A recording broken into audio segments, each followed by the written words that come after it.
Hello guys, welcome to my YouTube channel. मैं हूं आकाश और दोस्तों स्वागत है आपका एक और वीडियो में। दोस्तों इस वीडियो में हम बात करने वाले हैं कि आप बाली की बजट ट्रिप कैसे कर सकते हैं। जी हाँ दोस्तों, आप बाली में अगर इंडिया से ट्रैवल कर रहे हैं तो आप कितने रुपए में ट्रैवल कर सकते हैं, एक बढ़िया सी ट्रिप करके आ सकते हैं। और बाली के लिए आपको वीज़ा रिक्वायरमेंट्स क्या है और बाली में आप कौन कौन सी 10 बेस्ट जगह है जहां आप ट्रैवल कर सकते हैं। तो फ्रेंड्स, सबसे पहले बात करते हैं कि बाली का वीज़ा कोविड-19 के बाद आप कैसे ले सकते हैं। तो दोस्तों, अगर आप इंडिया से ट्रैवल कर रहे हैं तब आपको बाली में वीज़ा ऑन अराइवल मिल जाता है, जिसके लिए रिक्वायरमेंट्स है कि आपको अपना पासपोर्ट देना होता है, इंडियन पासपोर्ट जो कि कम से कम 6 महीने तक वैलिड हो। और आपको अपनी 2 पासपोर्ट साइज़ फ़ोटोग्राफ देनी होती है। और आपको वहाँ पर अपना अराइवल पे वीज़ा एप्लीकेशन फॉर्म फिल करना होता है। एंड आपको अपना अकोमोडेशन का प्रूफ देना होता है। आपका जितना भी दिनों का स्टे, आपको सभी दिनों का अकोमोडेशन का प्रूफ देना होता है। और आपको अपनी रिटर्न फ़्लाइट टिकट्स देनी होती है कि आप इंडिया से वापस आ जाएंगे। आप उसकी इंडिया से आप ट्रैवल करके वहाँ जा रहे हैं तो आप इंडिया वापस आ जाएंगे, वो रिटर्न फ़्लाइट टिकट्स दे दें, या आप फॉरवर्ड कंट्री की ट्रिप की फ़्लाइट टिकट्स दे सकते हैं। और आपको अपना कोविड-19 का वैक्सीनेशन स्टेटस शो करना होता है। एंड दोस्तों, बाली के वीज़ा ऑन अराइवल की एप्लीकेशन फ़ीस 35 USD है, जो कि इंडियन करेंसी में 2800 रुपये के आसपास है। आप 2800 रुपये में बाली का टूरिस्ट वीज़ा ले सकते हैं, वो भी वीज़ा ऑन अराइवल। और दोस्तों, अभी कोविड-19 के बाद क्या है कि आपको अपना वैक्सीनेशन का सर्टिफिकेट देना होता है। एंड दोस्तों, आप बाली के नए अपडेट के रिगार्डिंग यह है कि आपको कोई भी क्वारंटीन करने की ज़रूरत नहीं होती है, ना ही आपको RT-PCR टेस्ट देना होता है। और दोस्तों, आप इजीली से बाली की ट्रिप कर सकते हैं।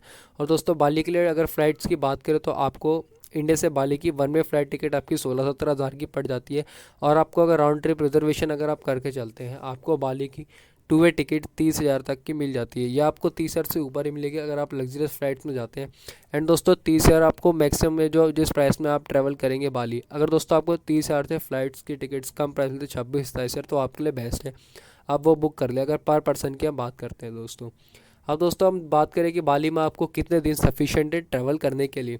दोस्तों, मेरे हिसाब से बाली में आपको 7 दिन कम से कम आपको बाली में स्पेंड करने चाहिए ट्रैवल करने के लिए। बाली एक बहुत ही अच्छा आइलैंड जो कि इंडोनेशिया कंट्री में पड़ता है, वो भी बहुत, वहाँ पे बहुत सारी जगह है घूमने के, तो आप बाली में ट्रैवल करना बिल्कुल आपके लिए अच्छा डिसीजन रहेगा। दोस्तों, आप बाली की करेंसी है, बाली में जो करेंसी यूज़ होती है वो है इंडोनेशियन रुपया यूज़ होता है वहाँ पे, जो कि इंडियन करेंसी से आप कन्वर्ट करेंगे तो एक इंडियन करेंसी वहाँ पे 188 बाली का रुपए में कन्वर्ट हो जाएगी। और दोस्तों, अगर आप बाली में ट्रैवल कर रहे हैं तब आप इंडियन करेंसी एक्सचेंज कराने में प्रॉब्लम आ सकते हैं, तो आप इंडिया से ही US डॉलर लेके चलें, क्योंकि इंडिया में आपको इंडोनेशिया करेंसी काफ़ी बेकार एक्सचेंज रेट पे मिलेगी। तो आप इंडिया से US डॉलर कैरी करके चले, वहाँ जाके कन्वर्ट कर लें। एंड दोस्तों, अगर आप वहाँ पे सिम की बात करें कि आपको कौन सी सिम यूज़ करनी है अपने घर वालों के या फ्रेंड्स से कॉल करने के लिए, डाटा यूज़ के लिए, तो आप एयरटेल वोडाफोन कोई भी सिम लेके जा सकते हैं। बट क्या है कि आपको इंटरनेशनल रोमिंग पैकेज खरीदने होते हैं, जिसमें आपको जो बहुत ज़्यादा महंगा पड़ जाता है। तो आप वहाँ पर लोकल सिम ले सकते हैं, जो कि आपको 600 से 800 में आपको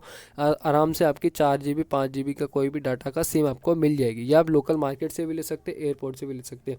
एंड दोस्तों, अगर आप करेंसी एक्सचेंज करा रहे हैं तब आप एयरपोर्ट से ना करें, आपको बहुत ही बेकार एक्सचेंज रेट मिलता है, या आप लीजिए बाहर मार्केट में निकल के लोकल करेंसी एक्सचेंज वालों से करा लें। एंड दोस्तों, बाली में अगर आप होटल्स वगैरह अकोमोडेशन वगैरह के लिए रुकेंगे तब आपका मान के चलिए आपका पर डे का 1500 से 2,000 रुपये खर्चा आएगा। हम मान के चलते हैं कि आपका 2,000 रुपये पर डे का बाली में खर्चा आएगा होटल्स पे पर पर्सन का। तो आपका 7 दिनों का 14,000 रुपये होटल्स पे खर्चा हो गया। आपको बाली में अगर आप बजट ट्रिप पे जा रहे हैं, आप सोलो ट्रैवलर हैं, तब आपको हॉस्टल्स भी मिल जाते हैं, या हॉस्टल्स आपको 700 से 800 पर नाइट पे मिल जाते हैं। आप हॉस्टल्स ले सकते हैं, या आप अपनी ट्रिप के ड्यूरेशन के हिसाब से अपना बजट बना के चले। या दोस्तों, अगर आप और भी ज़्यादा रॉ एक्सपीरियंस या और ऑन कल्चर को एक्सप्लोर करना चाहते हैं, and in this case you can opt for the couch surfing. आप काउ सर्फिंग चूज़ कर सकते हैं। आप काउ सर्फिंग में बाली के लोकल किसी होस्ट के घर पे रुक के उसके लोकल कल्चर को एक्सप्लोर कर सकते हैं। और दोस्तों, अगर बात करें कि आप खाने के लिए क्या आपका कॉस्ट है यहाँ पे, या आप मान लीजिए आपको एक होटल के अंदर रुके हैं, तो मैं मान के चल रहा हूँ कि अपना ब्रेकफास्ट आप वहीं करेंगे। और दोस्तों, अगर आप मान लीजिए ब्रेक बाहर बाकी लंच करते तो आपका पर डे का खर्चा आपका खाने में 1,000 रुपये आपका पर डे का पर पर्सन का खाने का खर्चा आ जाएगा। आपको आसानी से 500 रुपये में पर वहाँ पे मील मिल जाती है। दोस्तों, आपका 7 दिन के हिसाब से अपना उसी हिसाब से खाने का बजट लेके चलें। एंड दोस्तों, अगर वहाँ पे आप बात आती है कि आप वहाँ बाली पहुँच के आप बाली घूमे कैसे, वहाँ पे लोकल ट्रांसपोर्ट वगैरह जो है, पब्लिक ट्रांसपोर्ट, वो इतना ज़्यादा एफिशिएंट नहीं है, वो टूरिस्ट को इतना रास्ता होता है। वहाँ पे जाके क्या आप बाइक ले सकते हैं रेंट पे, स्कूटर साइकिल्स रेंट पे ले सकते हैं, कार रेंट पे ले सकते हैं, टैक्सी से आप ट्रैवल कर सकते हैं। दोस्तों, टैक्सीज आपको क्या है कि अगर आप सोलो ट्रैवल जा रहे हैं तो आपको टैक्सीज काफ़ी महंगा पड़ेगा। तो इन डैट केस आपको बाइक या स्कूटर लेना चाहिए जो कि आपका पर डे पेट्रोल का खर्चा मिला के आपको 750 से 800 रुपये पर डे का मिलेगा, इंक्लूडिंग द पेट्रोल एक्सपेंस। तो आपके लिए मेरे हिसाब से आपके लिए बेस्ट कोर्स ऑफ एक्शन रहेगा कि आप बाइक या स्कूटर रेंट पे ले ले। आपका 800 रुपये पर डे अगर आप खर्चा भी करते हैं रेंट पे लेके, तो आपका 800 से आप 7 से मल्टीप्लाई करिए, 8 7 56 हज़ार रुपये आपका खाली ट्रांसपोर्टेशन जाएगा, लोकल ट्रांसपोर्टेशन में।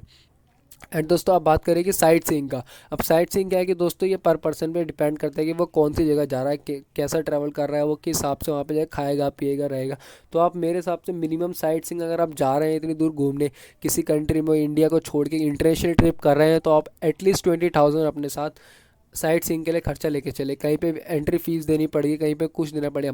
मान लीजिए कि आप बाली में, साउथ बाली, आप जो दीपांसर एयरपोर्ट है वहाँ पे हम इंडिया से जाएंगे, तो हमें एक स्टॉप ओवर करना पड़ेगा किसी भी XYZ कंट्री में, वहाँ से आपको फ्लाइट्स मिलेगी क्योंकि डायरेक्ट फ्लाइट्स अभी इंडिया से ऑपरेटिव नहीं है। तो आप दीपांसर उतरेंगे तो मान लीजिए आपको दीपांसर में जो कुता बीच पड़ता है वहाँ से जा रहे हैं आप नूसा लैम्बोंग जा रहे हैं, लूसा पेनिडा जा रहे हैं, तब आपको बोट्स वगैरह से जाना होता है वहाँ पे, डायरेक्ट तो वे नहीं है। तो आप मान लीजिए बोट्स का आप खर्चा इंक्लूड करके आप 20,000 अपना एडिशनल अपने साथ रख के चले बजट की, जो आपका बजट पड़ेगा 70,000, जो भी आप एडिशनल 20,000 रुपये रख के चले बाकी सारे एक्सपेंसेस के लिए। दोस्तों ये भी बात की आपके लिए क्या ट्रिप का खर्चा आएगा। दोस्तों एक बार हम समरी में मिलते हैं आपका क्या क्या खर्चा आएगा। जैसे मैंने आपको बताया, आपको फ़्लाइट्स 30,000 आपके राउंड ट्रिप रिजर्वेशन फ़्लाइट्स पड़ जाती है, और आपका फूड का खर्चा आपका 7,000 रुपये मान के चलिए, आप पर डे 1,000 रुपये खर्चे तो आपको 7,000 रुपये हो गया। वीज़ा एप्लीकेशन फ़ीस आपकी 35 USD होगी, इंडियन करेंसी में कन्वर्ट करेंगे तो आप 2,800 रुपये आपकी वीज़ा एप्लीकेशन फ़ीस होगी। ट्रांसपोर्टेशन कॉस्ट आपका 800 रुपये पर डे हो गया। आप स्कूटर या बाइक रेंट पे लेते हैं तो आपका 7 दिनों का 5600 रुपये हो गया। एंड दोस्तों स्टे मान लीजिए आप 1,500 रुपये आप पर डे स्टे पे खर्च करते हैं, आप होटल लेते हैं 2 स्टार या 3 स्टार, तो आपका 10,500 होटल का हो गया अगर आप ठीक ठाक स्टे लेना चाहते हैं। तो टोटल दोस्तों आपका ट्रिप का कॉस्ट पर पर्सन का आपका पड़ जाएगा ये 30,000 रुपये फ्लाइट का, तो आपको टोटल 60-65 हज़ार में आप बाली की ट्रिप करके आ सकते हैं अगर आप सोलो ट्रैवल जा रहे हैं इंडिया से। सोलो ट्रैवल के केस में आप और कॉस्ट कम कर सकते हैं, आप 60,000 या 50,000 या 30,000, आप 50,000 या 45,000 भी अपनी ट्रिप कॉस्ट कर सकते हैं। आपको क्योंकि फ्लाइट का खर्चा तो आएगा 30,000, बाकी आप स्टे का खर्चा, हॉस्टल कर सकते हैं, काउच सर्फिंग कर सकते हैं, वहाँ आपका खर्चा बिल्कुल बच जाएगा। फूड आप लोकल फूड या स्ट्रीट फूड ले सकते हैं, या आप डिपार्टमेंटल स्टोर से ऐसे लेके हॉस्टल में खुद कुक करके खा सकते हैं, तब आपका खर्चा कम पड़ जाएगा। दोस्तों यही बाली की ट्रिप की आप 60-65 हज़ार में बाली की ट्रिप कैसे कर ले, आपका खर्चा कहाँ का एलोकेट होगा। दोस्तों अब मैं आपको बताता हूँ कि आप बाली में कौन कौन सी जगहें हैं जो ट्रैवल कर सकते हैं। नंबर 1 उबुद घूम सकते हैं जो कि अपने वाटरफॉल्स वगैरह के लिए फेमस है, उबुद में मंकी फॉरेस्ट घूम सकते हैं। नंबर 2 माउंट बातुर घूम सकते हैं। नंबर 3 नूसा पेनिडा घूम सकते हैं। नंबर 4 सेकोमपुल वाटरफॉल्स देख सकते हैं आप। नंबर 5 बाली की सफारी कर सकते हैं जो कि हाथी वगैरह पे घूम के, अजीब वगैरह में बाली सफारी कर सकते हैं, नाइट सफारी कर सकते हैं। नंबर 6 यहाँ बेसकिन टेम्पल है जो बाली का बहुत फेमस टेम्पल है, और 2 साइडेड जो बना रहता है दीवार से, लोग उसके बीच, इंस्टाग्राम पे बहुत ज़्यादा फेमस टूरिस्ट प्लेसेस हैं। आप नूसा लेम्बोंगान घूम सकते हैं, आप बाली पिंड पार्क घूम सकते हैं, आप इजीली से बाली पिंड पार्क आप घूम के आ सकते हैं। और दोस्तों आप तुकट चेपोंग वाटरफॉल घूम सकते हैं, आप सनरू बीच घूम सकते हैं। ये दोस्तों कई 8-10 लोकेशन जो मैंने बताई आपको, बाली बहुत ज़्यादा फेमस है। अब दोस्तों अगर आप बाली में ट्रैवल कर रहे हैं तो बाली की आप ट्रिप को आप डिवाइड करेंगे नॉर्थ बाली, साउथ बाली, ईस्ट बाली, वेस्ट बाली। तो मैक्सिमम जो टूरिस्ट लोकेशन है वो साउथ बाली, ईस्ट बाली या सेंट्रल बाली में पड़ती है। तो अपना ज़्यादा दिन, मान लीजिए आप 7 दिनों की ट्रिप पर जा रहा था, आप 4 या 5 दिन आप इन्हीं ईस्ट वेस्ट और सेंट्रल बाली पे दें अपना, और बाकी का जो आपका डेज आप नॉर्थ बाली एक्सप्लोर कर सकते हैं। अगर आप वेस्ट बाली जा रहे हो तो आप जा सकते हैं, वैसे कोई इतना कुछ खास लोकेशन नहीं है वहाँ पे। सो फ्रेंड्स ये था बाली का पूरा बजट ट्रिप कि आप 50-60 हज़ार में बाली कैसे ट्रैवल करके आ सकते हैं। तो best places to visit in Bali, जैसे मैंने आपको बताया ये 8-10 प्लेस मैंने बताई, ये आपको बिल्कुल मिस नहीं करनी चाहिए। ये बाली बहुत ही अच्छी जगह है घूमने के लिए। आप इंडिया से जा रहे हैं तो आपको ये सारी इन्फॉर्मेशन बहुत ही हेल्प करेगी।